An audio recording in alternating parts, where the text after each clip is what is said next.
आज हम लोग बात करेंगे phylum Porifera.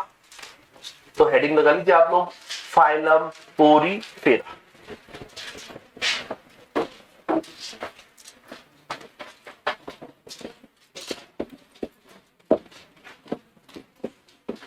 Phylum Porifera, phylum Porifera.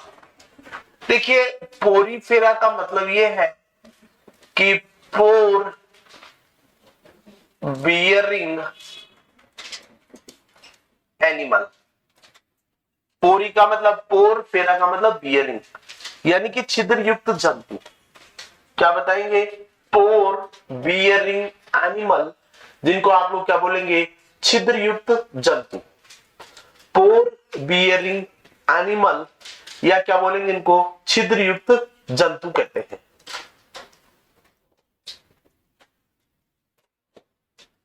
पोर बियरिंग एनिमल, या क्या कहेंगे? छिद्र युक्त जंतु। देखिए पोरीफेरा, पोरीफेरा शब्द जो है वो किसने दिया था? रॉबर्ट ग्रांट ने दिया। किसने दिया था ये शब्द? रॉबर्ट ग्रांट ने दिया। एक बात देखिए, पोरीफेरा की स्टडी पैरा जूलॉजी कहलाती है। क्या कहलाती है? पैरा जूलॉजी कहलाती है।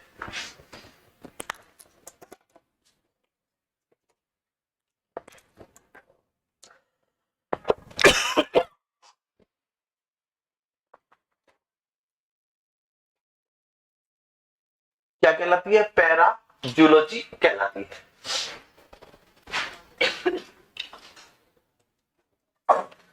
देखिए पोरीफेरा के जो जंतु हैं उनको एक नाम और दिया जाता है, इन्हें हम स्पंज भी कहते हैं। क्या कहते हैं? स्पंज। तो phylum porifera also called as sponge, pore bearing animal है।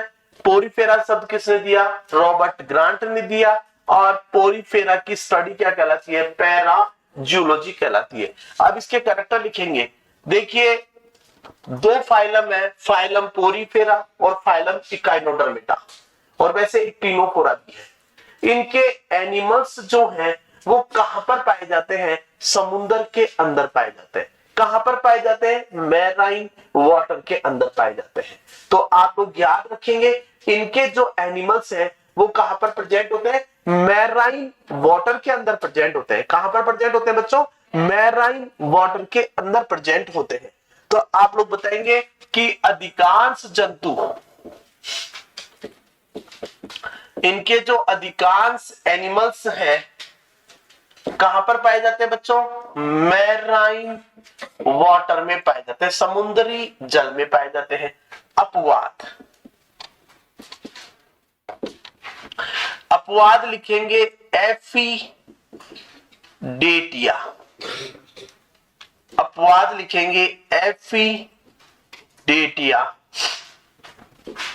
अपवाद लिखेंगे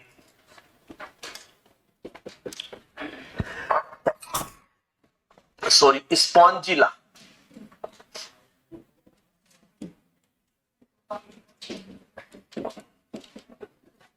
आईएमपी लगा लीजिए, परीक्षा की दृष्टि से इंपॉर्टेंट क्वेश्चन है स्पॉन्जिला।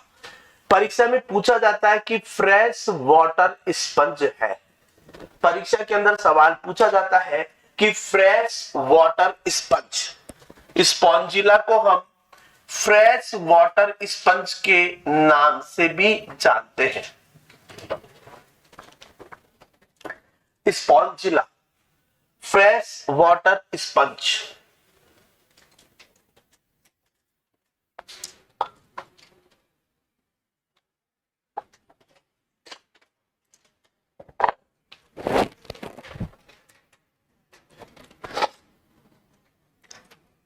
पाली के अंदर एक बड़ा डैम है, क्या नाम है? जवाई बांध है। ये दो हमारे सुमेरपुर के बच्चे ही बैठे हुए हैं जवाई बांध के। जवाई डैम जो है उसके अंदर स्पॉन्जिला मिलता है, फ्रेश वाटर है वो भी, ठीक है ना। तो वहां पर भी क्या प्रेजेंट है आपका, स्पॉन्जिला प्रेजेंट है। स्पॉन्जिला जो है ये फ्रेश वाटर में पाया जाने वाला स्पंज है। परीक्षा में सवाल ऐसे ही आता है कि निम्न में से कौन सा स्पंज फ्रेश वाटर में पाया जाता है। तो फ्रेश वाटर में कौन सा पाया जाता है आपका, स्पॉन्जिला पाया जाता है। तो स्पॉन्जिला जो है ये सब फ्रेश वाटर में पाया जाने वाला स्पंज है। तो यहाँ पर अधिकांश एनिमल आपके मैराइन वाटर में पाए जाते हैं।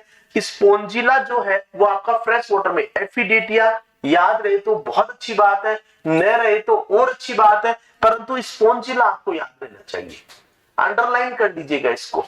फिर देखिए इस फाइलम के जो एनिमल्स हैं वो कैसे होते हैं, स्थानबद्ध होते हैं। कैसे होते हैं, स्थानबद्ध होते हैं। सेडेंटरी होती हैं, सेडेंटरी होते हैं। कैसे होते हैं, स्थानबद्ध होते हैं। ये अंडरलाइन कर लीजिए, ये इस फाइलम का स्पेसिफिक कैरेक्टर है। जैसे आप कहते हो ना कि हडमानिया स्थानबद्ध होता है, पढ़ा होगा आप लोगों ने। वैसे ये क्या होता है, स्थानबद्ध होते हैं। स्थानबद्ध का मतलब जैसे पौधा नहीं होता एक जगह पर ही रहता है, हिलता डुलता नहीं है, इसलिए इनको भी हम लोग क्या बोलते हैं, सेडेंटरी। क्या बोलेंगे, इनको भी सेडेंटरी कहते हैं, स्थानबद्ध होते हैं। आगे फिर डैश लगा के लिखेंगे, एनिमल जो है वो आपका सॉलिटरी हो सकता है। सॉलिटरी का मतलब एकल, एकल भी हो सकता है। जैसे फॉर एग्जांपल के लिए जैसे साइकोल, फॉर एग्जांपल के लिए जैसे स्पॉन्जिला, ये एकल है, ठीक है ना। और कॉलोनियल भी हो सकता है। कॉलोनियल की बात करें यानी कि निवाही कॉलोनी बनाकर, और आप लोगों ने ल्यूकोसोलेनिया का प्रैक्टिकल की बुक में डायग्राम देखा होगा। ल्यूकोसोलेनिया कॉलोनी के रूप में, ल्यूकोसोलेनिया, ल्यूकोसोलेनिया जो है वो कॉलोनी बनाकर रहता है, ल्यूकोसोलेनिया।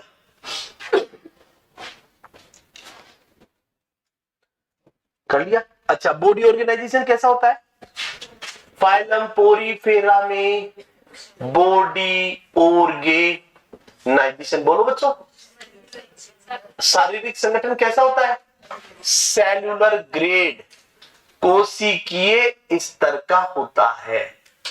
अच्छा, प्रोटोजोआ में किस स्तर का पढ़ा था, प्रोटोप्लाज्मिक। यहां पर कौन सा पढ़ेंगे, अच्छा प्रोटोजोआ की स्टडी क्या पढ़ी थी, प्रोटोजूलॉजी। पोरीफेरा की स्टडी क्या है, पैराजूलॉजी। प्रोटोजोआ शब्द किसने दिया था, गोल्डफस ने। पोरीफेरा किसने दिया, रॉबर्ट ग्रांट ने, ठीक है ना। तो क्या क्या देखा, यहां से इनके कैरेक्टर स्टार्ट हो जाते हैं कि ये मैराइन वाटर में पाया जाता है, स्थानबद्ध होता है, ये कोई नहीं पूछेगा, और इनमें बॉडी ऑर्गेनाइजेशन कैसा होता है, सेल्यूलर ग्रेड। अब हम लोग बात करते हैं कि इस फाइलम के जो एनिमल्स हैं, अब हम लोग क्या बात करेंगे, इस फाइलम के जो एनिमल्स हैं। अगर इस फाइलम के एनिमल्स की बात करें, फाइलम पोरीफेरा के अंदर दो प्रकार के छिद्र पाए जाते हैं।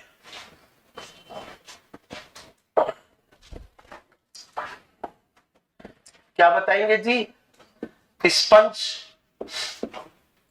दो प्रकार के छिद्र, कौन कौन से, ओस्टिया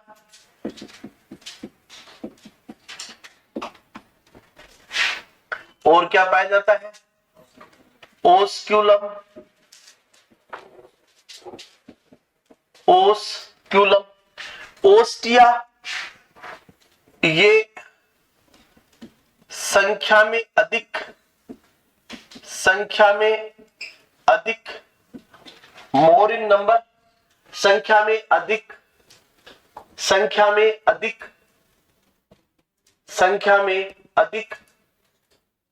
ओस्टिया जो है ये संख्या में अधिक,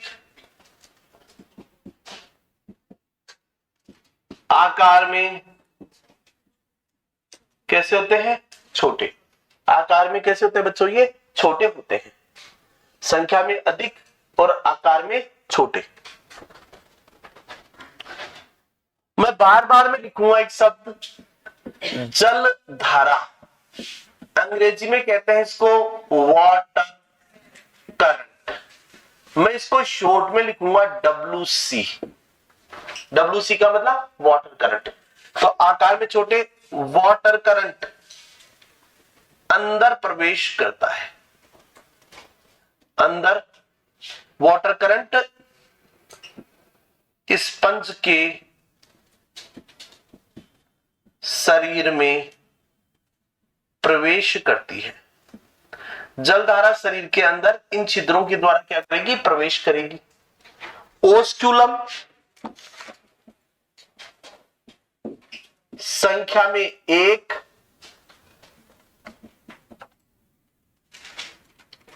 आकार में बड़ा, वाटर करंट स्पंज के शरीर से बाहर। यहां पर तो इनसाइड अंदर आएगी, यहां से बच्चों क्या बताएंगे, आउट साइड। जैसे फॉर एग्जाम्पल के लिए, जैसे अगर हम लोग, जैसे ये कोई स्पंज बनाए, तो स्पंज के शरीर पर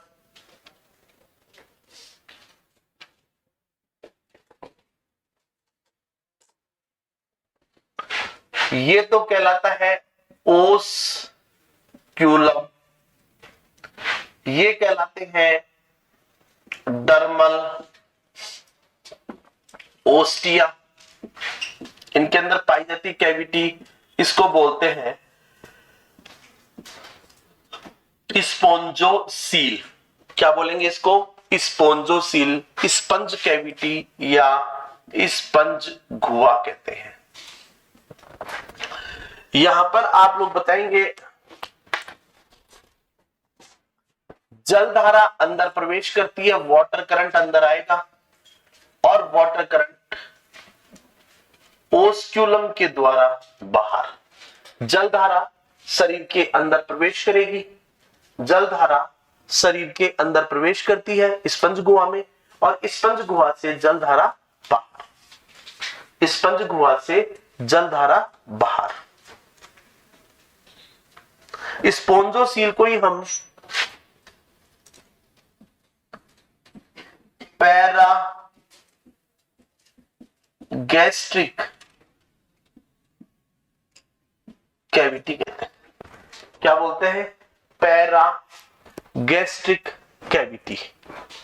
स्पंज गुहा कह दो या पैरागैस्ट्रिक कैविटी कह दो, एक ही बात है। इस संघ के जंतुओं में 2 प्रकार के छिद्र पाए जाते हैं, ओस्टिया, ओस्क्यूलम। ओस्टिया संख्या में अधिक, आकार में छोटे, ओस्क्यूलम संख्या में 1 और आकार में कैसा होता है, बड़ा होता है। यहां पर बताएंगे कि वाटर करंट स्पंज के शरीर में प्रवेश करती है, ठीक है ना, अंदर की ओर, और ओस्क्यूलम में वाटर करंट में स्पंज के शरीर से क्या होगी, बाहर निकलती है। तो कहने का मतलब यह है कि ओस्टिया से जलधारा अंदर प्रवेश करेगी और ओस्क्यूलम से क्या होगा, जलधारा बाहर निकलती है। तो यहां पर अगर आप लोग ओवरऑल देखें तो स्पंज के अंदर 2 प्रकार के छिद्र हो गए, कौन कौन से, ओस्टिया और एक कौन सा हो गया, ओस्क्यूलम। ओस्टिया संख्या में अधिक, ओस्क्यूलम संख्या में 1। अब ये जो ओस्क्यूलम है, इसके चारों तरफ मोनो एक्सोन कंटिकाओं की ऐसे झालर भी पाई जाती है।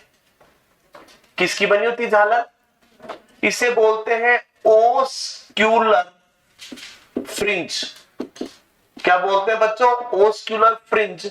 और ये किसकी बनी होती है, मोनो एक्सोन स्पिक्यूल्स की बनी होती है, एक नताक्ष कंटिकाओं की बनी, एक नताक्ष कंटिकाओं की बनी।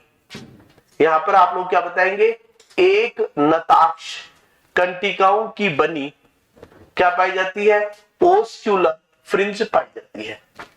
एक नताक्ष कंटिकाओं की बनी क्या पाई जाती है बच्चों, ओस्क्यूलर फ्रिंज पाई जाती है।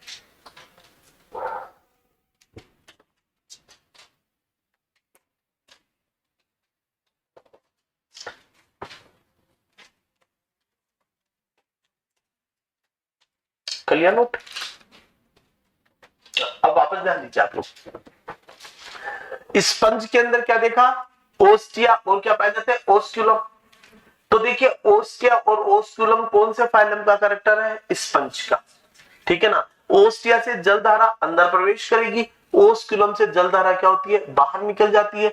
और स्पंज में पाए जाने वाली कैविटी को क्या बोलते हैं, स्पंज गुहा, या क्या बोलेंगे, पैरागैस्ट्रिक कैविटी। लिखिए, स्पंज में पाए जाने वाली गुहा को, स्पंज में पाए जाने वाली गुहा को स्पंज गुहा या पैरागैस्ट्रिक कैविटी कहते हैं। स्पंज गुहा या पैरागैस्ट्रिक कैविटी कहते हैं। स्पंज गुहा या क्या बोलेंगे बच्चों, पैरागैस्ट्रिक कैविटी कहते हैं।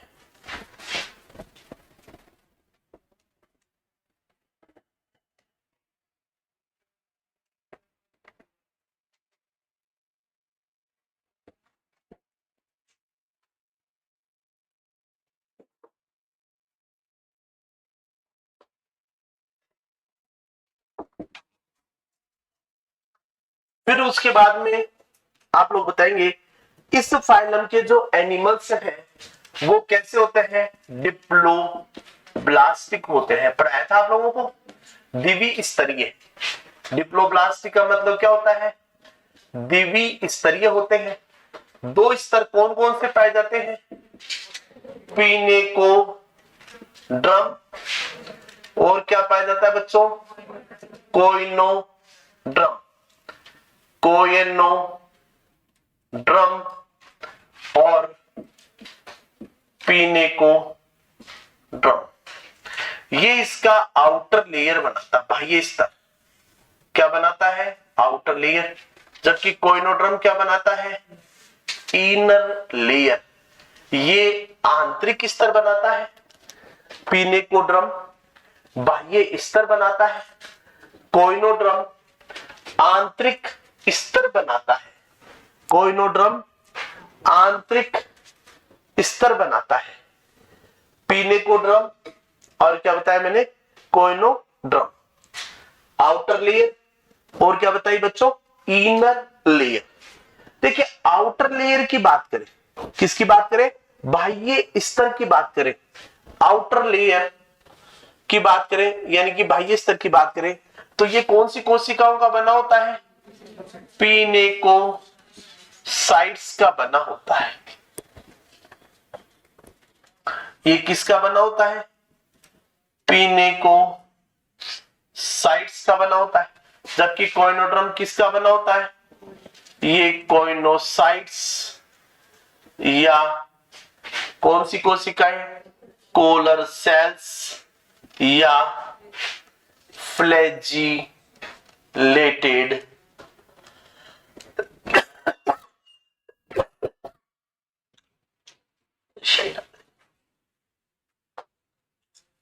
किसका बना होता है, फ्लैजिलेटेड सेल्स का बना होता है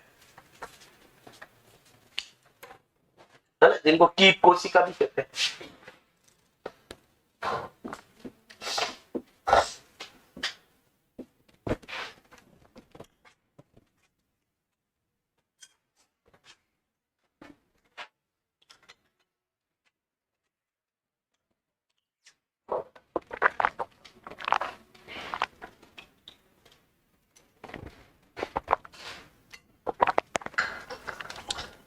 पिनेकोसाइट्स या इसको क्या बोलेंगे बच्चों, कॉइनोसाइट्स।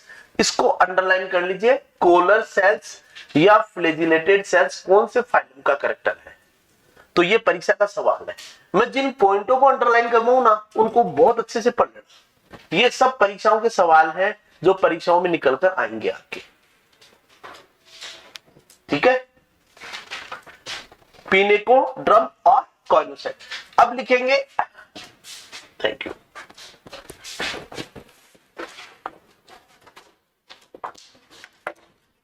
क्या लिखेंगे, पिनेकोड्रम एवं कोइनोड्रम के बीच में मीसेनकाइम पाया जाता है। क्या पाया जाता है बच्चों, मीसेनकाइम, मीसेनकाइम पाया जाता है। ये नॉन लेयर पार्ट है, नॉन लेयर पार्ट ये स्तर नहीं है। इसमें विशेष प्रकार की कोशिकाएं पाई जाती हैं जिनको बोलते हैं अमीबोसाइट्स। क्या पाई जाती हैं बच्चों? इनमें अमीबोसाइट्स पाई जाती हैं, विशेष प्रकार की अमीबोसाइट्स पाई जाती हैं।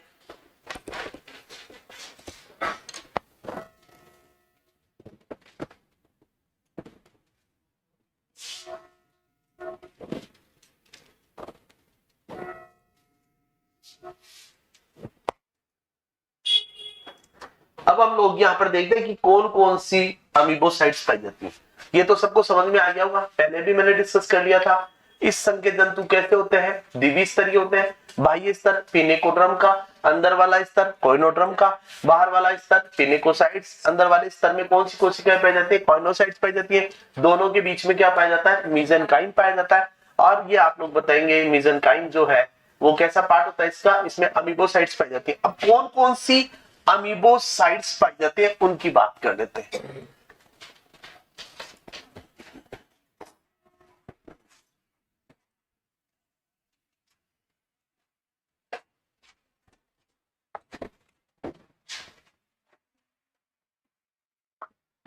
अमीबोसाइट्स कौन सा पार्ट है?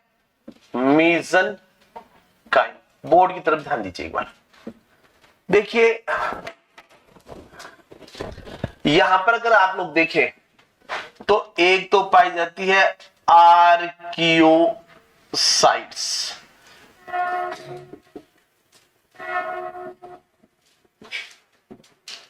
परीक्षा का सवाल, स्पंज की टोटीपोटेंट सेल होती है आर्कियोसाइट्स। ये स्पंज की कैसी सेल है? टोटीपोटेंट सेल है। ये संपूर्ण स्पंज का निर्माण कर सकती है। ये संपूर्ण स्पंज का निर्माण कर सकती है। कर सकती है क्या? करती है। कौन? आर्कियोसाइट्स। एक होती है मायोसाइट्स। मायोसाइट्स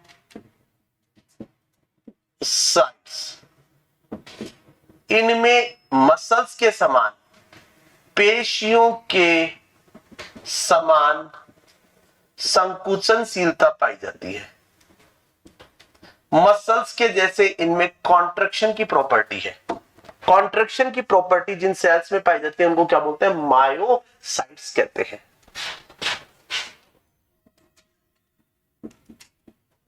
कोलेनोसाइट्स इनमें भोजन का पाचन होता है। ये भोजन के पाचन में सहायता करती हैं।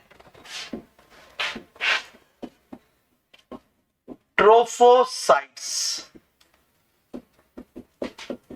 ट्रोफोसाइट्स ये भोजन वितरण में सहायक है। डिस्ट्रीब्यूशन ऑफ फूड, ये भोजन के वितरण में सहायक है। क्रोमोसाइट्स, क्रोमोसाइट्स ये शरीर को, किसके शरीर को? स्पंज शरीर को रंग प्रदान करती है। नाम से पता लग रहा है क्रोमो, क्रोमो का मतलब क्या होता है? कलर, कलर देने वाली कोशिकाएं। एक होता है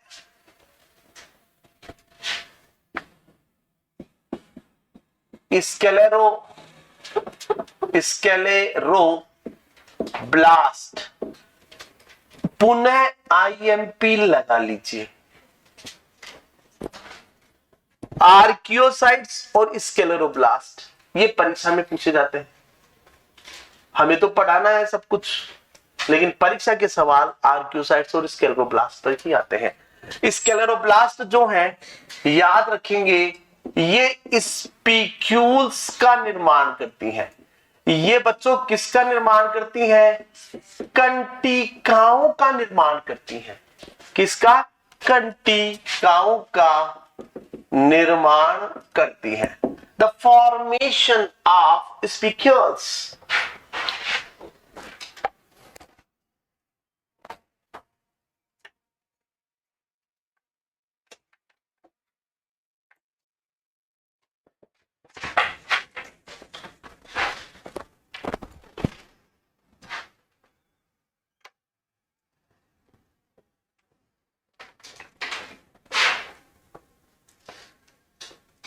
और एक सेल और इसमें घुसा देते हैं यहां पर, चीसोसाइट्स।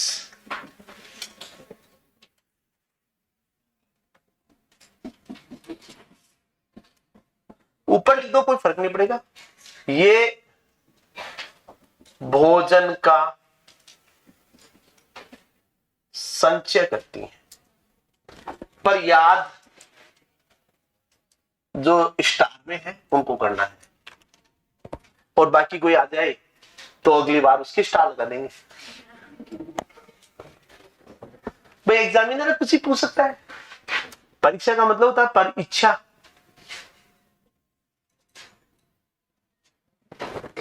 अनिल यार भूल ही गए हम तो, थोड़ा केक कहा यार बोलने में था सर। हाँ मंगाना सर, मिल जाएगा।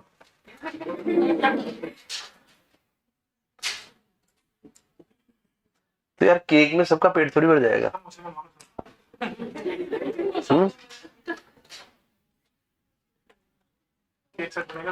मैं तो कल के लिए रसगुल्लों के लिए कहा है। कल टेस्ट के बाद में अपनी क्लास भी है।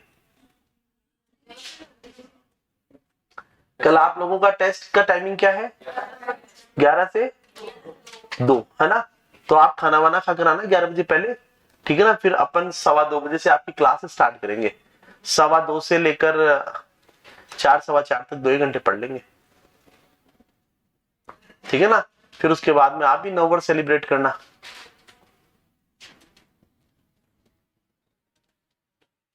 क्योंकि अभी बीच में वैसे भी 2 दिन की छुट्टियां हो गई, 1 दिन की मैं करके चला गया था, तो कोई मेरे साथ कोई दिक्कत नहीं होगी किसी को है, या किसी ने कोई पहले से कहीं कोई डील फिक्स कर रखी है?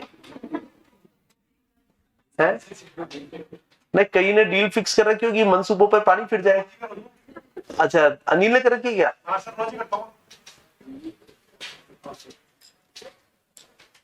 तो यार अनिल के ऊपर चस्तुर है। बोलता नहीं इसका तो ये नहीं। अरे कोई बात नहीं, बोला उसी को जाता है जो सहन करता है। मस्त रागर।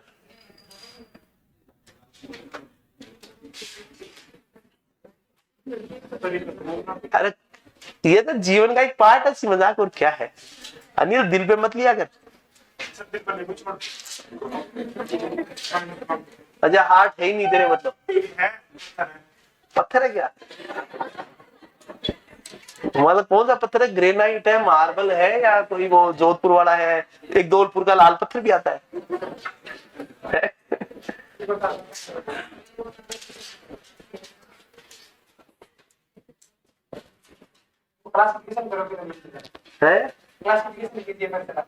कर तो दिया ना, पूछ रहा हूँ इससे कौन सा है।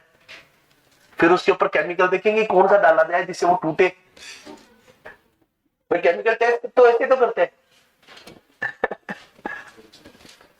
कोई भैया पत्थर वत्थर का नहीं होता, सब समय का खेल होता है, ठीक होता है ना। और आप क्या करोगे, सब कुछ तो हाइपोथैलेमस करता है। अमीबोसाइट्स की बात करें तो अमीबोसाइट्स की बात करें तो आर्कियोसाइट्स, ये आप लोग बताएंगे स्पंज की टोटीपोटेंट सेल है। ये वो कोशिका है जो संपूर्ण स्पंज का निर्माण करने में सक्षम है। फिर बताएंगे मायोसाइट्स, ये पेशियों के समान संकुचनशीलता रखती है। थीसोसाइट्स, ये भोजन का संचय। कोलेनोसाइट्स, भोजन का पाचन। ट्रोफोसाइट्स, भोजन के वितरण में सहायक है। क्रोमोसाइट्स, ये शरीर को रंग प्रदान करती है। स्क्लेरोब्लास्ट, ये स्पीक्यूल्स या कंटिकाओं का निर्माण करती है। तो स्क्लेरोब्लास्ट, और चाहो तो लिख लीजिए स्पोंजियोब्लास्ट, एक और लिख लीजिए स्पोंजियोब्लास्ट, ये भैया स्पंज फाइबर्स का निर्माण करती है। ये किसका निर्माण करती है? स्पंज फाइबर्स का, स्पंज तंतुओं का, स्पंज फाइबर्स का निर्माण करती है।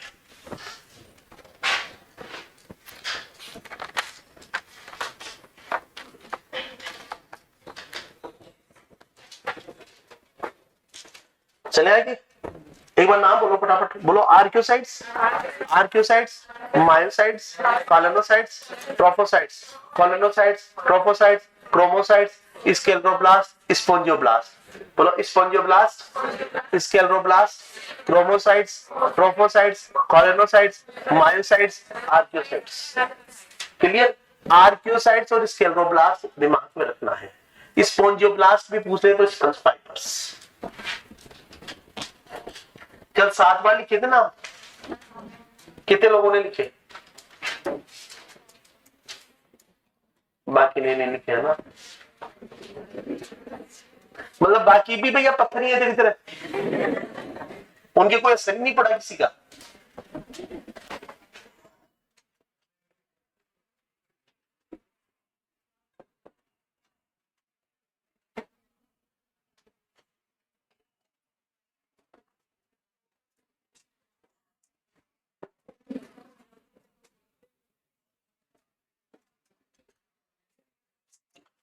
लिखिए, इस संघ के जंतुओं का एंडोस्केलेटन, इस संघ के जंतुओं का अंतःकंकाल, एंडोस्केलेटन, स्पीक्यूल्स, स्पीक्यूल्स का मतलब कंटिकाएं या स्पॉन्जिन फाइबर से मिलकर बना होता है। स्पीक्यूल्स या स्पीक्यूल्स स्पॉन्जिन फाइबर या स्पॉन्जिन फाइबर से मिलकर बना होता है। कंटिकाएं दो प्रकार की,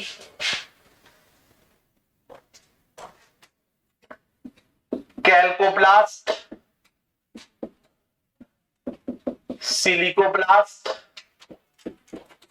कैल्कोब्लास्ट ये कैल्शियम कार्बोनेट की कंटिकाएं बनाती हैं।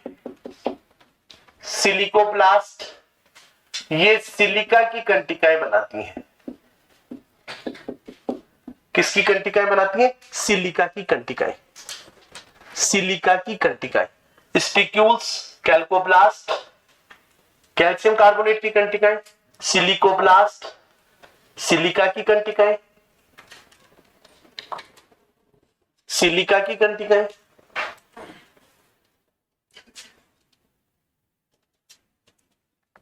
स्पॉन्जिन फाइबर्स का निर्माण अभी थोड़ी देर पहले बताया स्पोंजियोब्लास्ट से होता है।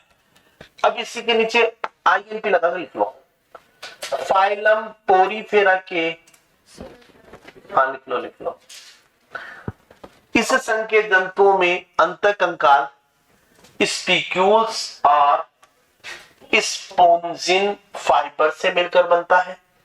स्पिक्यूल्स कैल्शियम कार्बोनेट के भी हो सकते हैं या सिलिका के हो सकते हैं। किसके हो सकते हैं? कैल्शियम कार्बोनेट या सिलिका, कैल्शियम कार्बोनेट या सिलिका। कैल्शियम कार्बोनेट के होंगे तो कैल्कोब्लास्ट, सिलिका के होंगे तो क्या बोलेंगे बच्चों? सिलिकोब्लास्ट। ठीक है,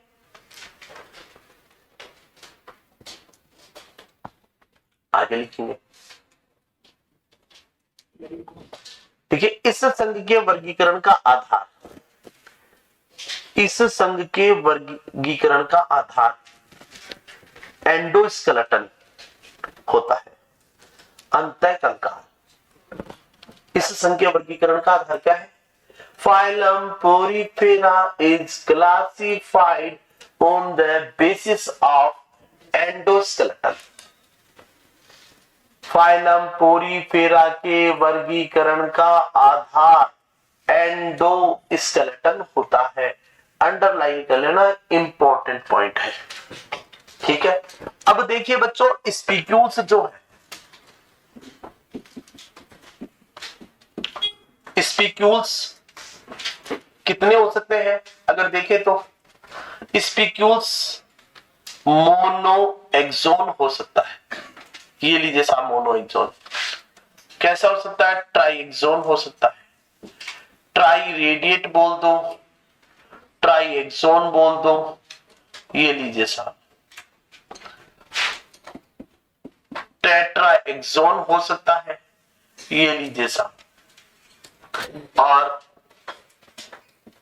कैसा होता है? 6 रेडिएट, 6 रेडिएट,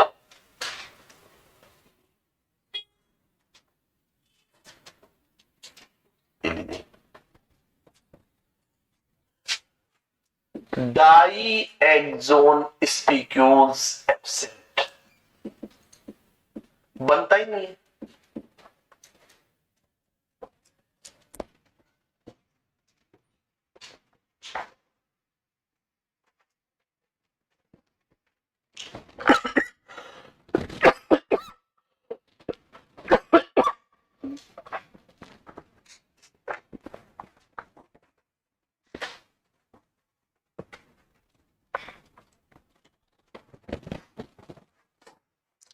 अब दो ऐसे स्पंज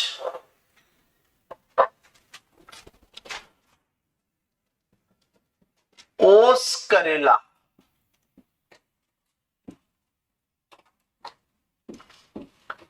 कॉन्ड्रीसियाना, कॉन्ड्रीसियाना, ओस करेला और कॉन्ड्रीसियाना, इन दोनों में बच्चों याद रखेंगे एंडो स्केलेटन क्या होता है? एब्सेंट होता है। एंडो स्केलेटन क्या होता है? एब्सेंट होता है। अंत कंकाल यहां पर आप लोग बताएंगे एब्सेंट होता है।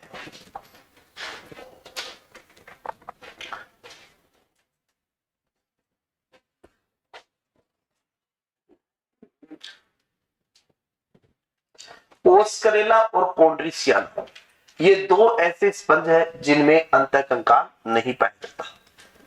लिख लिया सबने? अब थोड़ा सा छात्रों को रिलैक्स दिला देता हूं आपके, है ना, और मेरी तरफ ध्यान दे लीजिए आप।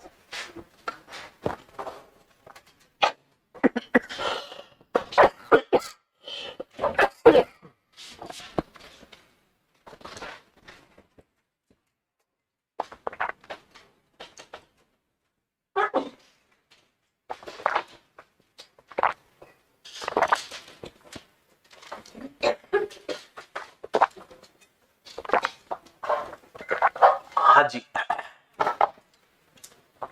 अब हम लोग वापस रिवाइज करवाता हूं, ध्यान दीजिए।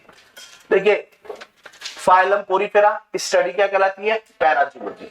शब्द किसने दिया? रॉबर्ट ग्रांट ने। अच्छा, फाइलम पोरीफेरा के एनिमल कहां पर पाए जाते हैं? मैराइन वाटर में। दो स्पंज बताए, एफिडेटिया और स्पॉन्जिला। कौन कौन से बताए? एफिडेटिया और स्पॉन्जिला। ये कहां पर पाए जाते हैं? कहां पर? फ्रेश वाटर में पाए जाते हैं। फिर बताया एनिमल कैसा होता है आपका? सेडेंटरी होता है। कैसा होता है? स्थानबद्ध होता है। फिर बताया कि इस फाइलम के जो एनिमल्स हैं कैसे होते हैं आपके? सॉलिटरी हो सकते हैं या कॉलोनियल हो सकते हैं। फिर बताया डिप्लोब्लास्टिक होते हैं, बाहर की तरफ पीलिकोड्रम, अंदर कॉइनोड्रम। पीलिकोड्रम पीलिकोसाइट्स की बनी होती है, कॉइनोड्रम कॉइनोसाइट्स की बनी होती है। कीट कोशिका कह दो, कोलर सेल्स कह दो, एक ही बात है। क्या क्या बोल सकते हैं? Collar cells. क्या बोल सकते हैं? कीट कोशिका। ऐसा कॉमन चीज।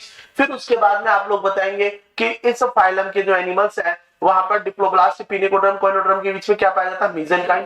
मीसेनकाइम में क्या पाए जाते हैं? अमीबोसाइट्स। अमीबोसाइट्स में कितनी प्रकार की बताइए आपको? अमीबोसाइट्स मैंने आपको बताई, यहाँ पर कौन कौन सी बताई? बोलो फटाफट। आर्कियोसाइट्स, स्क्लेरोब्लास्ट, मायोसाइट्स, थीसोसाइट्स, ट्रोफोसाइट्स, क्रोमोसाइट, स्क्लेरोब्लास्ट और स्पोंजियोब्लास्ट। यहाँ पर मैंने और क्रोमोसाइट्स और कॉलोनोसाइट्स मैंने बताया। क्या यहाँ पर अगर आप लोग देखें मायोसाइट्स पेशियों के समान संकुचन। आर्कियोसाइट्स आपको बताया टोटिपोटेंट सेल है, संपूर्ण स्पंज का फॉर्मेशन कर सकती है। इसके अलावा थीसोसाइट्स भोजन का संचय, ट्रोफोसाइट्स भोजन का वितरण, कोलोनोसाइट भोजन का पाचन, क्रोमोसाइट रंग प्रदान करेगी, स्क्लेरोब्लास्ट कंटिकाओं का निर्माण करेगी, स्पोंजियोब्लास्ट स्पंज फाइबर्स का फॉर्मेशन करेगी। बात समझ में आ रही है?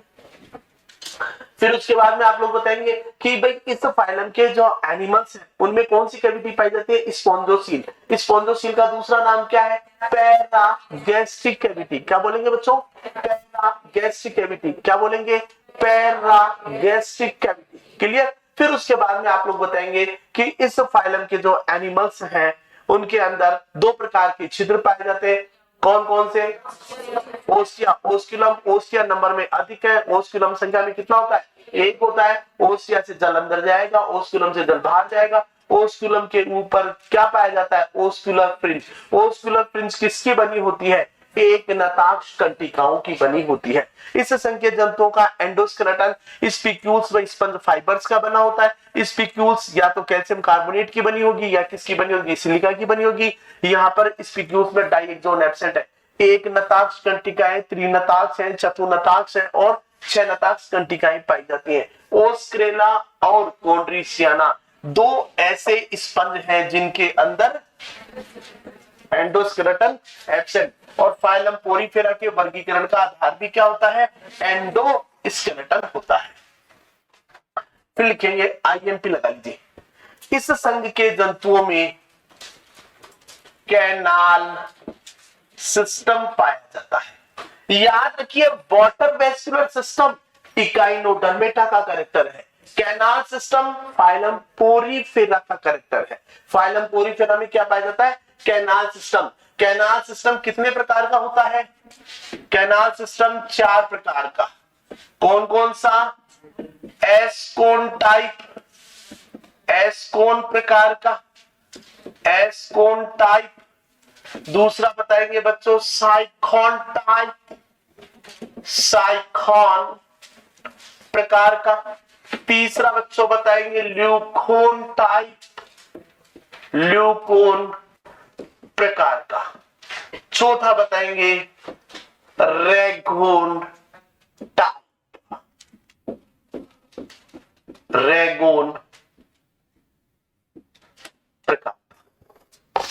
एस्कोन, साइकोन, ल्यूकोन और रेगोन।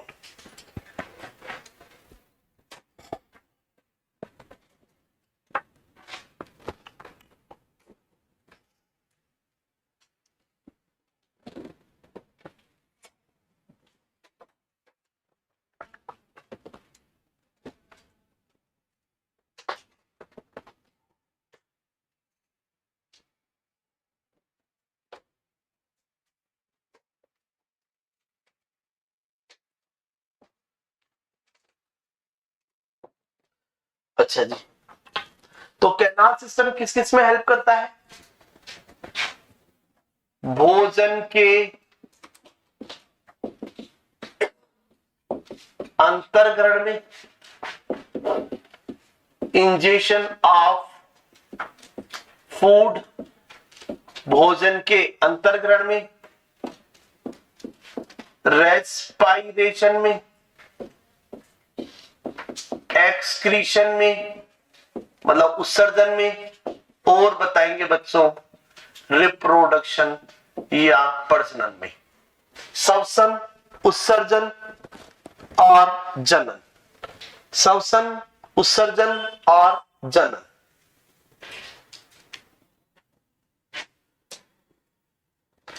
कैनाल सिस्टम में भोजन के अंतर्ग्रहण में, श्वसन में, उत्सर्जन में और जनन में। अब इनके एग्जाम्पल देखें। एस्कोन टाइप का एग्जाम्पल ल्यूकोसोलेनिया,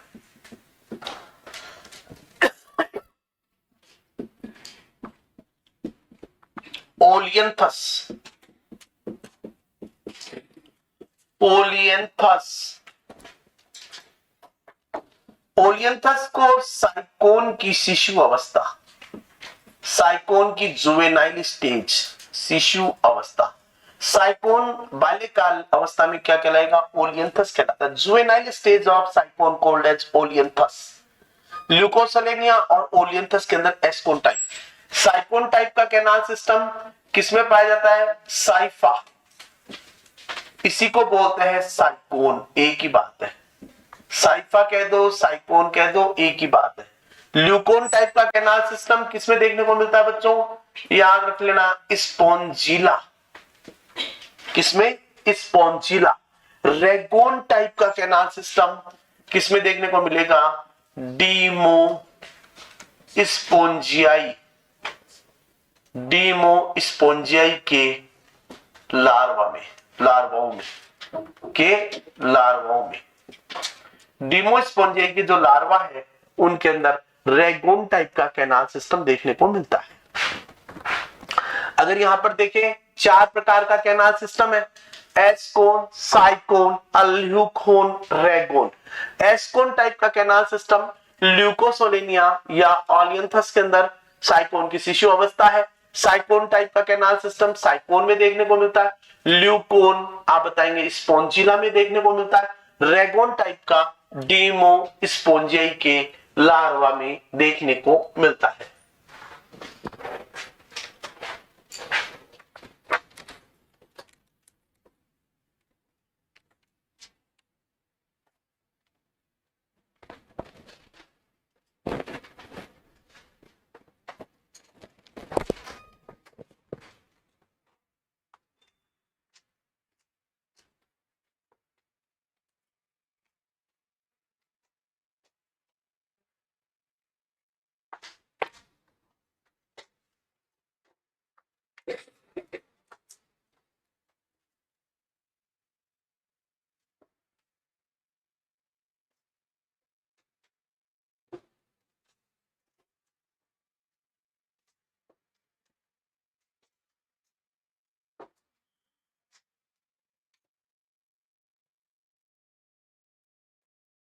हो गया,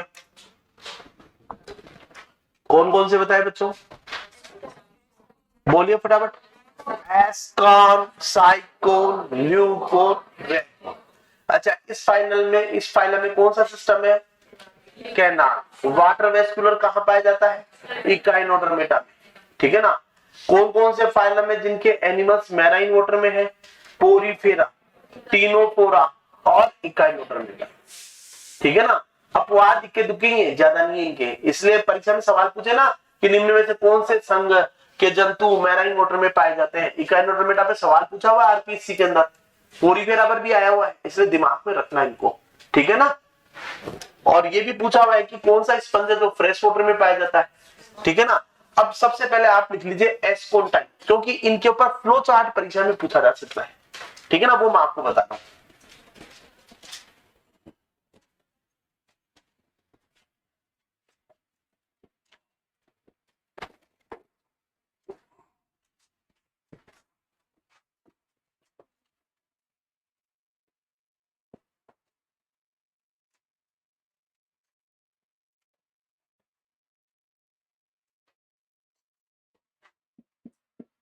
एस्कोन टाइप पहले समझ लीजिए, उसके बाद में आप बताइए। देखिए, ये सबसे सिंपलेस्ट कैनाल सिस्टम है, सबसे सरल नाल तंत्र। इसमें स्पंज या स्पॉन्जोसील आकार में क्या होती है बच्चों, बड़ी, ठीक है। डायग्राम देख लीजिए फिर बनाइए।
देखिए यहां पर ये जो छिद्र है, इन छिद्रों को हम लोग क्या बोलते हैं, ओस्टिया।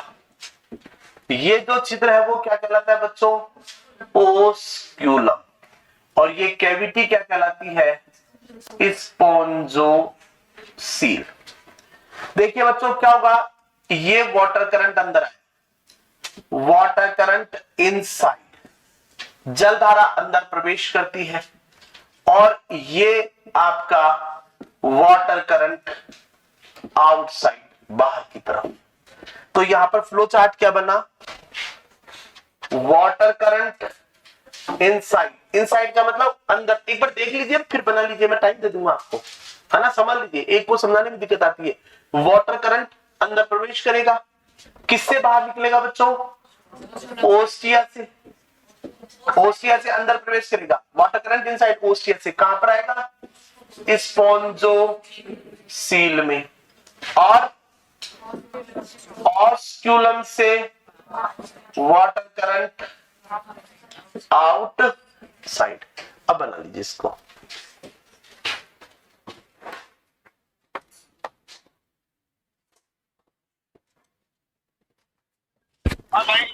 हेलो हेलो, ठीक ठीक है, मैं अभी क्लास में हूं सर। हाँ, क्लास के अंदर हूं सर, बात करेंगे।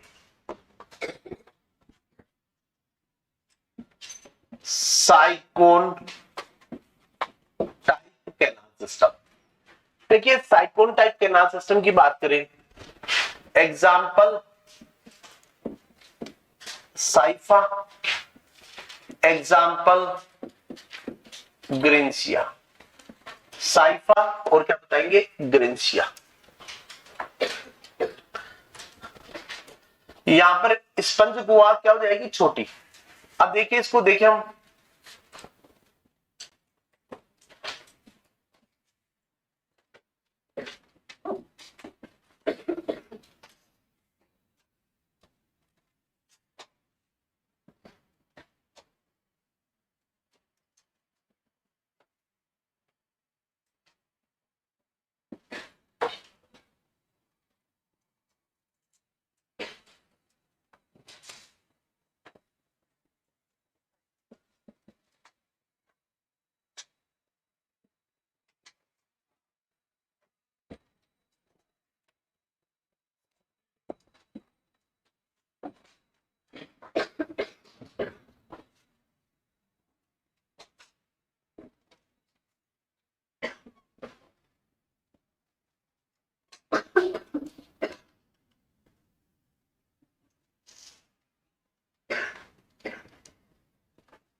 अभी मैं पूरा एक तरफ का ही बनाऊंगा ना, सारा नहीं बनाऊंगा, देखना।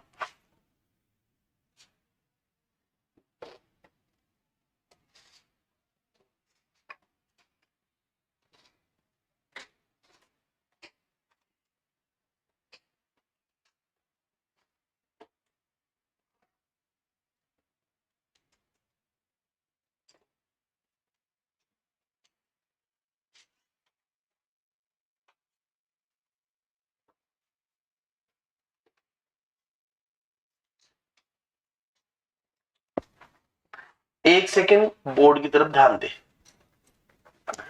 देखिए ये जो छिद्र आपको नजर आ रहे हैं, इनको तो बोलते हैं ओस्टिया। ये वाला जो छिद्र है ये क्या कहलाता है बच्चों? ओस्क्यूलम। ये जो कैनाल नजर आ रही है ना, ये वाली, इनको बोलते हैं इन करंट कैनाल। ये कौन सी कैनाल है? आईसी। ये भी कौन सी है? आईसी। और ये वाली आरसी, आरसी। आईसी का मतलब इन करंट कैनाल, अंतर्वाही नाल। आरसी का मतलब अर्य नाल, रेडियल कैनाल। इसको क्या बोलते हैं? अर्य नाल। इसे क्या बोलेंगे? अंतर्वाही नाल। इनकरंट कैनाल, और क्या बोलेंगे? Radial canal. बोलिए incurrent canal, incurrent canal, incurrent, अंतर्वाही नाल, और रेडियल कैनाल, रेडियल कैनाल। अब देखिए जल कैसे, कहां से कैसे जाएगा। देखिए यहां पर अगर आप लोग देखें तो ये वाटर करंट अंदर प्रवेश करता है, वाटर करंट इनसाइड। जल अंदर प्रवेश करेगा तो ओस्टिया से सबसे पहले कहां पर आएगा, इन करंट कैनाल। देखते चलिए, मैं साथ साथ में बनाता चलता हूं। वाटर करंट इनसाइड अंदर किससे प्रवेश करेगा, ओस्टिया से। कहां पर आएगा, इन करंट कैनाल में।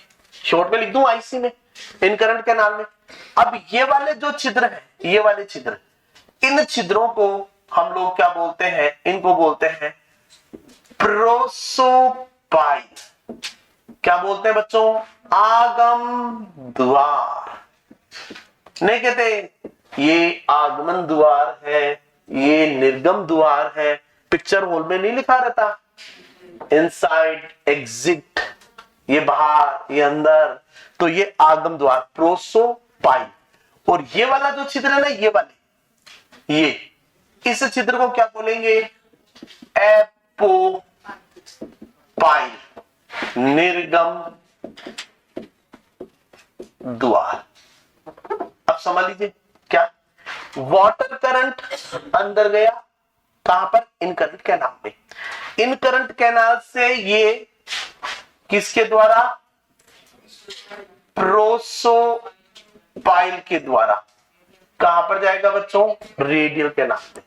यानी कि ये देखिए जल कहां पर प्रवेश कर गया, रेडियल कैनाल। और ये वाला छिद्र क्या कहलाता है, एपोपाइल।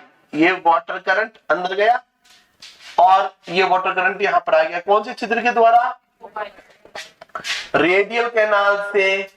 किसके द्वारा, एपोपाइल के द्वारा। कहां पर आएगा, स्पोंजोसील में। ये जो कैविटी है, इस कैविटी को आप क्या बोलते हैं, स्पोंजोसील। ये अपेक्षाकृत क्या हो जाती है, छोटी। अरे उसकी तुलना में, एस्पोन टाइप की तुलना में तो छोटी होगी ना। और ये क्या बन गई आपकी, स्पोंजोसील। स्पोंजोसील से आपका ये जो वाटर करंट है, वाटर करंट आउटसाइड। तो स्पंज दुआ से ओस्क्यूलम के द्वारा water current outside.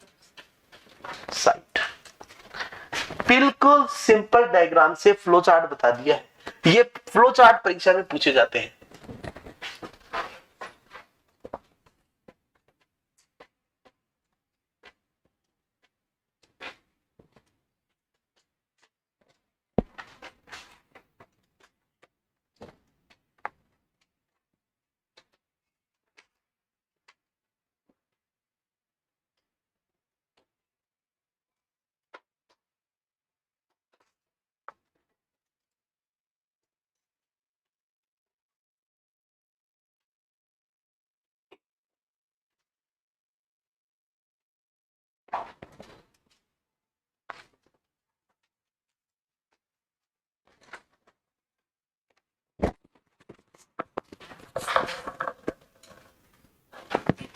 Mukesh ji class के अंदर हूं, कोई अर्जेंट काम हो तो बताओ। ठीक ठीक है।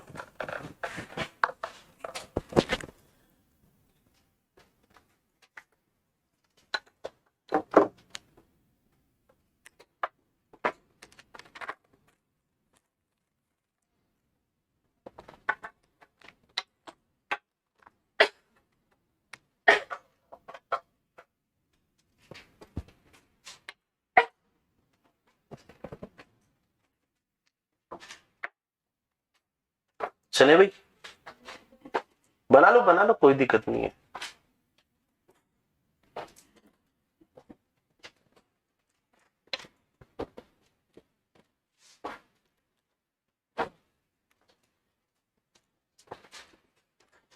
ऐसा कोई विद्यार्थी जिसको क्लासिफिकेशन समझ में नहीं आ रहा हो,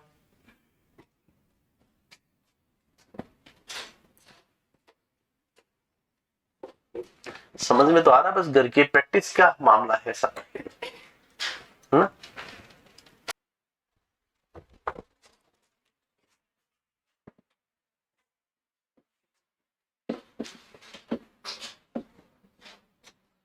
ल्यूकोटाइप। Example Spongilla. ल्यूकोटाइप इसमें लिखेंगे स्पोंजोसील, या तो एब्सेंट या बिल्कुल रिड्यूस्ड, बिल्कुल अपहार्षित हो जाती है, बिल्कुल अपहार्षित।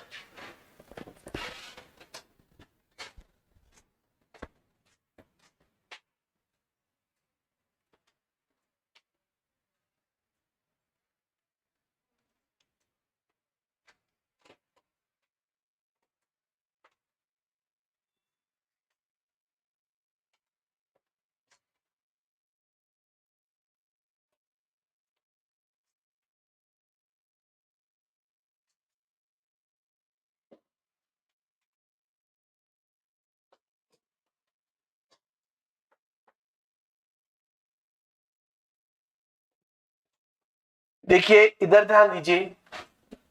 अब यहां पर अगर मैं बात करूं तो वाटर करंट इनसाइड, जल धारा अंदर प्रवेश करेगी। ये वाला जो छिद्र है, इस छिद्र को हम लोग क्या बोलते हैं? ओस्टिया कहते हैं। ये वाली जो नाल है, ये क्या कहलाएगी? ये कहलाती है इन करंट कैनाल। क्या कहलाएगी ये? इन करंट कैनाल। अब यहां पर जो स्पंज गुहा है वो रिड्यूस्ड हो गई, ठीक है ना। इसी को अब ये फ्लैजिलेटेड चैम्बर बन गया। इस तरह से क्या हुआ? ये क्या बन गया? यहां पर हम लोग क्या कह सकते हैं इसको? ये एक प्रकार का फ्लैजिलेटेड चैम्बर बन गया। कैसा चैम्बर हो गया बच्चों? ये यहां पर हम लोग क्या बोल सकते हैं इसको? क्या बन गया? ये फ्लैजिलेटेड पार्ट हो गया। इसको बोलते हैं फ्लैजिलेटेड चैम्बर हो गया ये, या फ्लैजिलेटेड कैनाल कह सकते हैं, है ना। फ्लैजिलेटेड कैनाल कह दो या रेडियल कैनाल कह दो, मतलब स्पंज गुहा की जगह फ्लैजिलेटेड ही नाम ज्यादा अच्छा रहता है। और ये बन गया यहां पर, इसे बोलेंगे एक्स करंट कैनाल। इसी का मतलब बच्चों एक्स करंट कैनाल। और ये छिद्र क्या कहलाएगा? ओस्क्यूलम। मैंने सिर्फ एक पार्ट का डायग्राम बनाया है, पूरा टाइप का पार्ट बनाना वेरी वेरी कॉम्प्लेक्स। ये जो है ये कॉम्प्लेक्स टाइप का कैनाल सिस्टम है। ये कैसा कैनाल सिस्टम है? Complex type. अब एक सेकेंड, इसका फ्लो चार्ट कैसे बनेगा? वाटर करंट इनसाइड किससे होकर जाएगा? ओस्टिया से। कहां पर जाएगा? इन करंट कैनाल।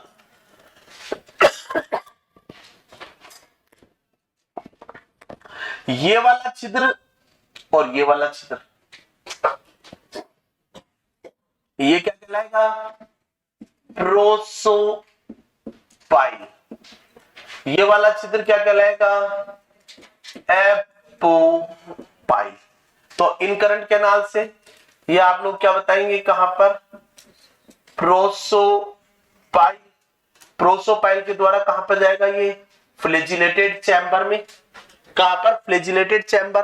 फ्लैजिलेटेड चैम्बर से ये एपोपाइल के द्वारा एक्स करंट कैनाल में, और एक्स करंट कैनाल से ओस्क्यूलम के द्वारा वाटर करंट आउटसाइड। बना लीजिए द्वारा, फिर दोबारा समझा देते हैं।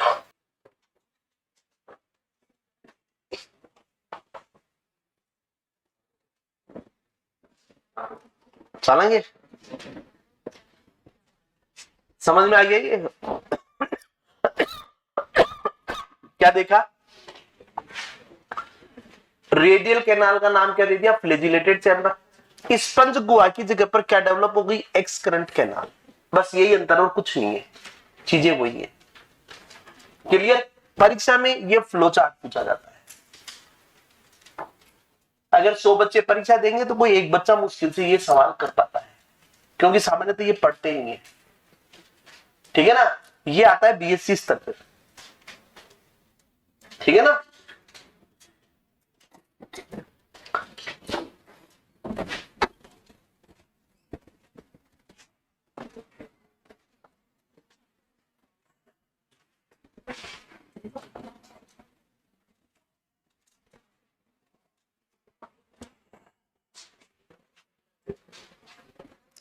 लिखिए साहब, डाइजेशन।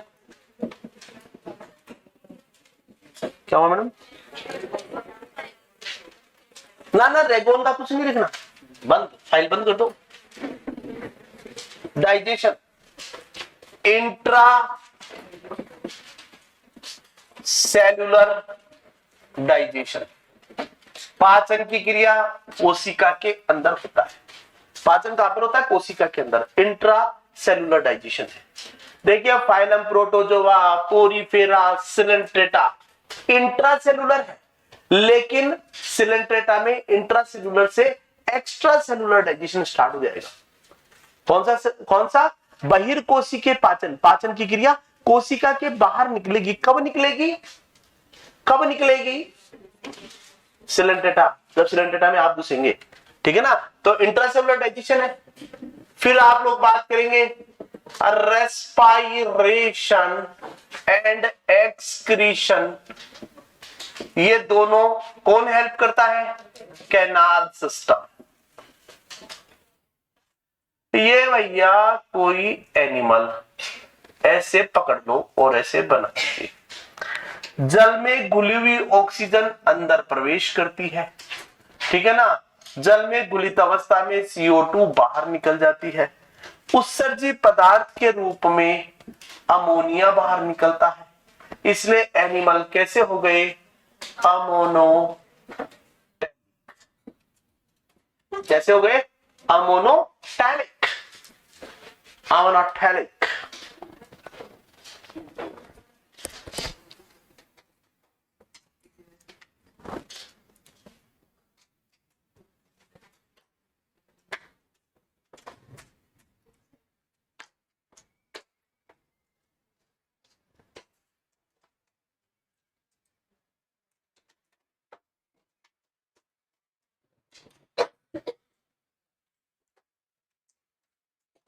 हो गया क्या? ये तो बन गया होगा। ठीक है, चले आगे। Circulatory system, nervous system absent.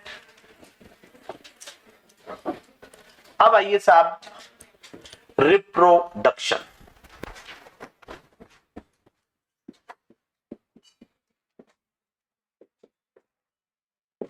Reproduction वही दो प्रकार का जन्म, एक तो एसेक्सुअल रिप्रोडक्शन,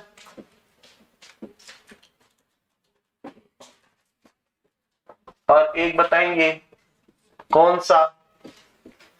सेक्सुअल रिप्रोडक्शन, लैंगिक जनन, और एक बताएंगे अलैंगिक जनन।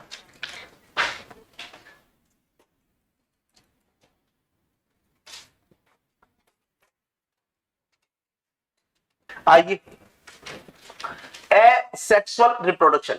एसेक्सुअल रिप्रोडक्शन किसके द्वारा होगा? फ्रेगमेंटेशन। फ्रेगमेंटेशन यानी कि खंडी भवन के द्वारा हो सकता है। दूसरा क्या बताएंगे? बडिंग। बडिंग मुकुलन के द्वारा। मुकुलन के द्वारा, जैसे ल्यूकोसोलेनिया में। अगर आप देखें ल्यूकोसोलेनिया को,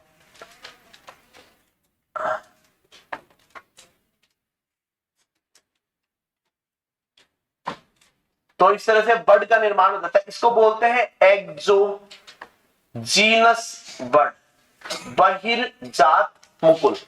क्या बोलते हैं इसको? बहिर्जात मुकुल कहते हैं। बहिर्जात मुकुल, बडी। ल्यूकोसोलेनिया। Leuco Slania. इसी तरह से जैम्यूल के द्वारा, IMP लगा लीजिए, अंडरलाइन कर लीजिए, जैम्यूल, जैम्यूल के द्वारा अलैंगिक जन्म किसमें देखने को मिलता है? साइकोन में। क्या बात, सबको मिल गया? कितनी कॉपी निकाल कर लाए आप? है 112। 112 बच्चे नहीं है, 122 तो बच्चे बैठे हैं। 130 का मैसेज भिजवाया था।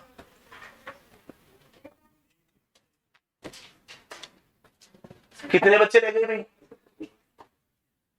अब बस इतने बच रहे हैं, 10 ही बच्चे बच रहे हैं। आप एक काम करो, 12 कॉपी और निकाल के लिए आओ, है ना?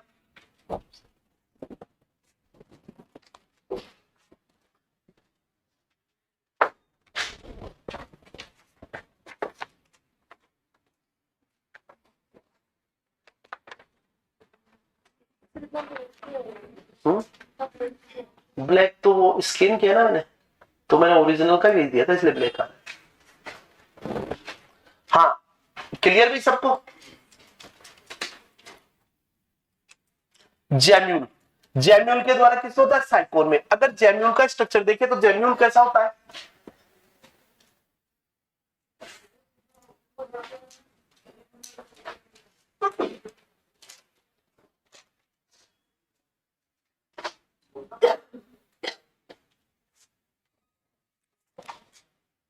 जैम्यूल के अंदर ये विशेष प्रकार की कोशिकाएं भरी हुई रहती हैं, इनको बोलते हैं आर्कियोसाइट्स कोशिकाएं।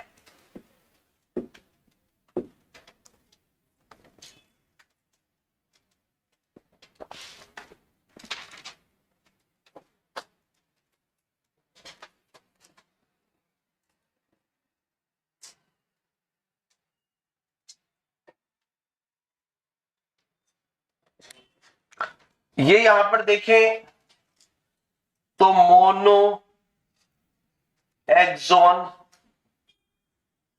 स्पिक्यूल्स है, ये यहां पर आर्कियोसाइट्स भरी हुई है, ये कहलाता है माइक्रोपाइल, ये कहलाता है बाहर की तरफ एक्साइन, अंदर वाली लेयर कहलाती है इंटाइन।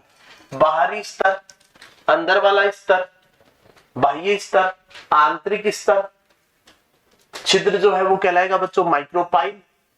अंदर कौन सी कोशिकाएं भरी हुई रहती है? आर्कियोसाइट्स भरी रहती है। मोनो एक्सोन स्पिक्यूल्स इनके चारों तरफ प्रेजेंट होते हैं। ये कहलाता है एंडोजीनस बड, इसको कहते हैं अंतर्जात मुकुल, एंडोजीनस बड, अंतर्जात मुकुल। क्या बोलेंगे इसको? अंतर्जात मुकुल कहते हैं। क्या कहेंगे? एंडोजीनस बड।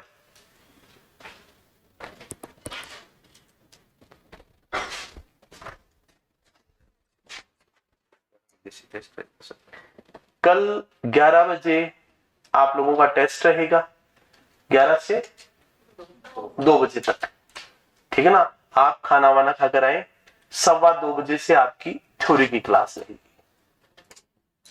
ठीक है? क्या पार्टी नहीं बनाएंगे? कौन सी पार्टी तुम बनाओगे क्या? अच्छा, ये भी कह रहा है सर कल मेरे को भी डेटिंग पे जाना है, इनको भी जाना है बच्चों को। अरे भाई छुट्टी चाहते हो क्या? नहीं चाहते हो तो छुट्टी कर देंगे। और न्यू ईयर तो अपना आएगा यार, अभी अभी कहाँ नया वर्ष है ये तो मन लग रहे हैं, मड़ों में कोई काम तो नहीं होता नया? करते हो क्या कोई नया काम? किसी की शादी नहीं होती, न कोई घर बनाता है, न कोई गृह प्रवेश होता, न कोई कुछ और काम होता। अपना तो भैया आएगा अप्रैल में। अंग्रेजों की हर परिपाटी को नहीं मानना चाहिए, अपनी भी तो कोई संस्कृति है। क्लियर है? तो यहां पर आर्कियोसाइट्स और एक्साइन, इंटाइन, मोनोएक्सोन स्पिक्यूल्स है, माइक्रोपाइल है, इवन तक कि स्कूल का सत्र भी 1 जनवरी से स्टार्ट नहीं होता अपने देश में। होता हो तो बता दो, होता है क्या? है 1 जनवरी से स्टार्ट होके दिसंबर में खत्म हो जाना चाहिए, नहीं होता। इसका मतलब है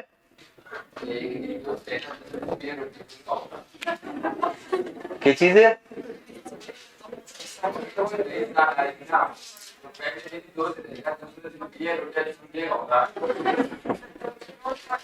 देखो क्या होता है, ये तो सब एक बहाने होते हैं एंजॉय करने के संसाधन और कुछ नहीं है, ठीक है ना। नववर्ष आता है ये 1 तारीख, तो लोग क्या करते हैं, अपने लीवर का साइज बढ़ाते हैं।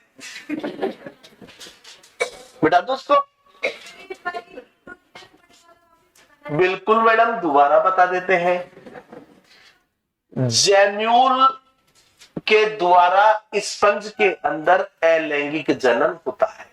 जैम्यूल की ये मैंने संरचना बनाई है। जैम्यूल के अंदर बाहर की तरफ तो एग्जाइन पाया जाता है, अंदर की तरफ इंटाइन है, एक छिद्र पाया जाता है जिसको माइक्रोपाइल कहते हैं, और इसके ऊपर एक नताक्ष कंटिकाएं पाई जाती है।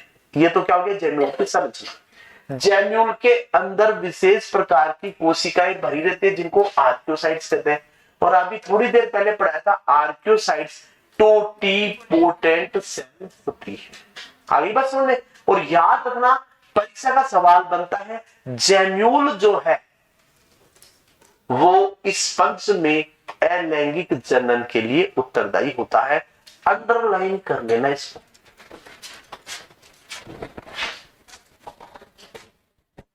अब आइए साहब किस पर चले, लैंगिक जनन।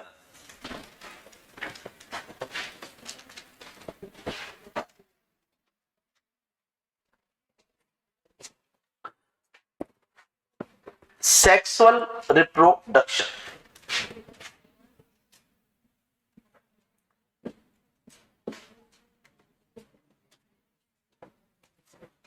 लैंगिक जनन लिख लीजिए।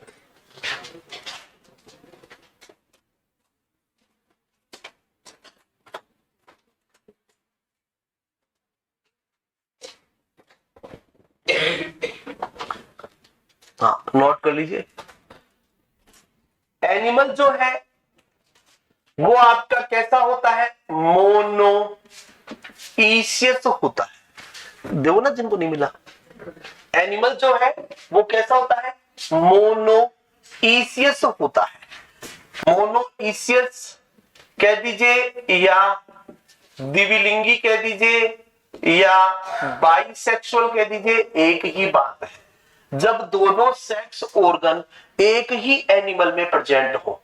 यहां पर सेक्स ऑर्गन तो होते नहीं है, यहां होता क्या है जी, यहां पर एक बहुत सिंपल सा फंडा है कि मेल और फीमेल गैमेट, शुक्राणु और अंडाणु एक ही तंतु में बनते हैं, और शुक्राणु और अंडाणु का निर्माण कौन सी कोशिका करती है, आर्कियोसाइट करती है। तो लिख लीजिए मोनोइसियस, बाइसेक्सुअल कह दीजिए, या इसी के लिए शब्द काम में लेते हैं हर्मेफ्रोडाइट, यानी कि उभयलिंगी। एनिमल दोनों सेक्स ऑर्गन ने लिख कर लिखिए, शुक्राणु एवं अंडाणु एक ही जंतु में बनते हैं। अरे भाई लैंगिक अंग तो होते नहीं है, सेक्स ऑर्गन नहीं होते हैं। क्या लिखेंगे, शुक्राणु और अंडाणु एक ही जंतु में बनते हैं। एक बात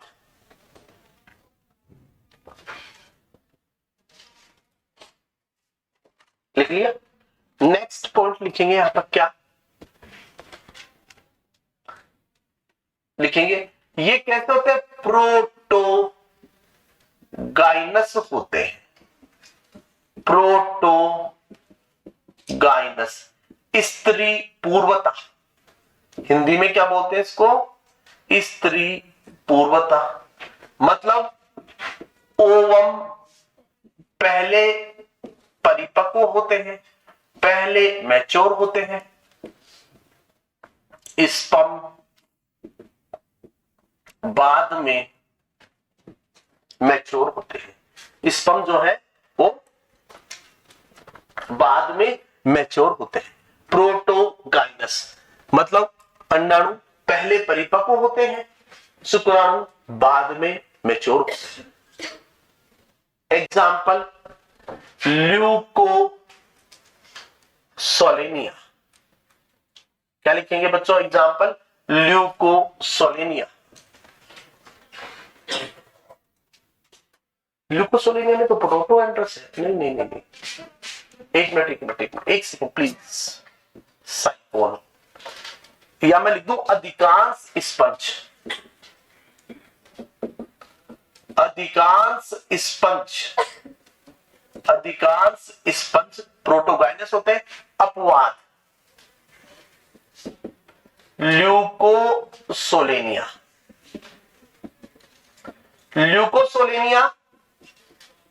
प्रोटोएंड्रस होता है। क्या होता है? प्रोटोएंड्रस। जंतु द्विलिंगी है, बाइसेक्सुअल या हर्मेफ्रोडाइट के तो सबका मतलब एक ही है। याद रखेंगे डायोइसियस का मतलब द्विलिंगी नहीं होता। डायोइसियस का मतलब दोनों सेक्स ऑर्गन सेपरेट ऑर्गेनिज्म में है। मेल अलग है, फीमेल अलग है, वर्ड यूज करेंगे डायोइसियस। हर्मेफ्रोडाइट या बाइसेक्सुअल या मोनोइसियस, ये सेक्सुअल रिप्रोडक्शन, ये मतलब किस में यूज करेंगे? जब एक ही जंतु में दोनों लैंगिक अंग उपस्थित हो या नर और मादा युग्मक एक ही जंतु में बनते हो। यहां पर मैंने बताया अधिकांश जंतु आपके कैसे होते हैं? प्रोटोगाइनस है, मतलब अंडाणु पहले परिपक्व होते हैं, शुक्राणु बाद में परिपक्व होते हैं। ठीक है, यहां पर आप लोग बताएंगे ल्यूकोसोलेनिया में उल्टा है, स्पर्म पहले परिपक्व होते हैं, ओवम बाद में। तो कौन सी अवस्था है? प्रोटोएंड्रस। इसको क्या बोलेंगे? पूर्वता, पूर्वता, स्त्री पूर्वता। चले आगे लिखिए, यहां पर फर्टिलाइजेशन कहां पर होगा? देखिए अब कल्पना कीजिए एक स्पंज यहां पर है, एक स्पंज इधर है। ठीक है, तो फर्टिलाइजेशन कैसे होगा? अब स्पंज एक क्या करेगा? अपने शुक्राणु रिलीज करेगा। कहां पर? पानी में। पानी से शुक्राणु तैरता तैरता तैरता जल धारा के साथ दूसरे स्पंज के शरीर में अंदर एंटर करेगा। तो निषेचन का कैसा हुआ? क्रॉस। क्रॉस क्यों हुआ? क्योंकि प्रोटोगाइनस और कौन सी अवस्था है यहां पर? प्रोटोएंड्रस अवस्था। तो फर्टिलाइजेशन कैसा होगा? क्रॉस होगा। क्रॉस फर्टिलाइजेशन होगा। एक चीज करना, ये जो नोट्स दिए ना इनको घर पे लिख लेना, ठीक है ना? और कल मैं इनको करवाऊंगा यहां पर, ठीक है ना? तो आज मान लीजिए कि कल आपको टाइम नहीं मिले टेस्ट के कारण, तो आप चाहे कल लिख लेना, ठीक है ना? कल मैं इनको करवाऊंगा यहां पर। तो प्रोटोस फर्टिलाइजेशन। दूसरी चीज यहां पर आप लोग बताएंगे फर्टिलाइजेशन कैसा होता है? इंटरनल फर्टिलाइजेशन होता है।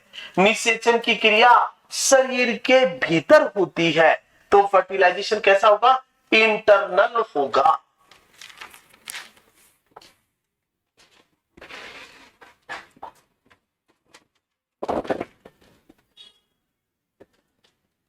पूर्णभंजी विदलन क्लीवेज कैसा होगा? ये आगे पढ़ेंगे डेवलपमेंटल बायोलॉजी में कि होलोब्लास्ट की क्लीवेज क्या होता है। अभी ज्यादा डिस्कस नहीं करेंगे, सिर्फ इतना समझ लीजिए पूर्णभंजी विदलन का मतलब क्या होता है कि जैसे ये कोई अंडा है, इस अंडे के समस्त भागों में विदलन की क्रिया हो। जब अंडे के संपूर्ण भाग में विदलन हो तो क्या बोलेंगे? होलोब्लास्टिक। जब अंडे के छोटे से भाग में विदलन हो तो क्या बोलेंगे? मीरोब्लास्टिक। यहां पर क्लीवेज कौन सा होगा? होलोब्लास्टिक क्लीवेज होगा। कैसा विदलन होगा? यहां पर कैसा विदलन होगा? होलोब्लास्टिक। बेटा दे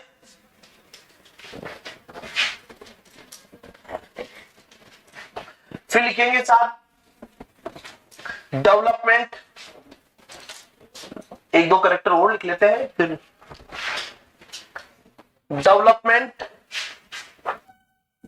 इन डायरेक्ट डेवलपमेंट। देखिए परिवर्तन जब भी अप्रत्यक्ष होगा, अप्रत्यक्ष परिवर्तन होगा, तो यहां पर क्या बनेंगे बच्चों? लार्वा बनेंगे। क्या बनेंगे? लार्वा।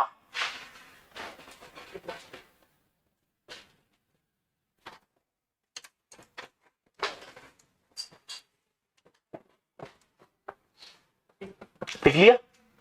लार्वा कौन से बनते हैं? स्पंज के लार्वा बताए थे एक बार आपकी क्लास में स्टार्टिंग में। कौन से बताए थे बच्चों? एम्फीब्लास्टुला, एम्फीब्लास्टुला,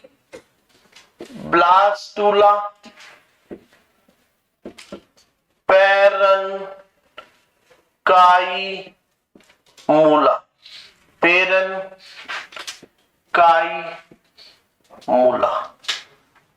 पेरनकाइमूला।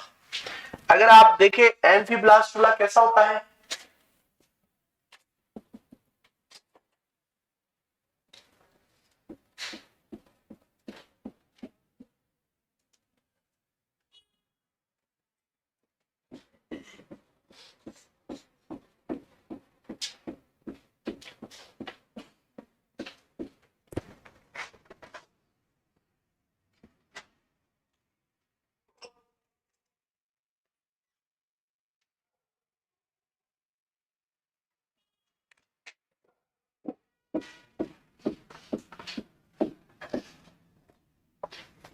ये भैया कौन सा हो गया आपका? एम्फीब्लास्टुला। और एक होता है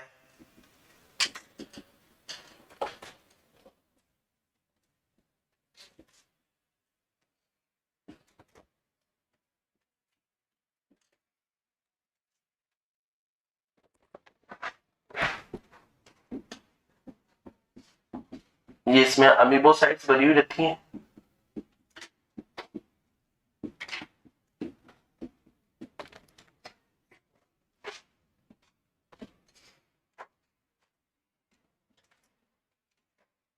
क्या भरी रहती है इनमें? अमीबोसाइट्स भरी रहती हैं। और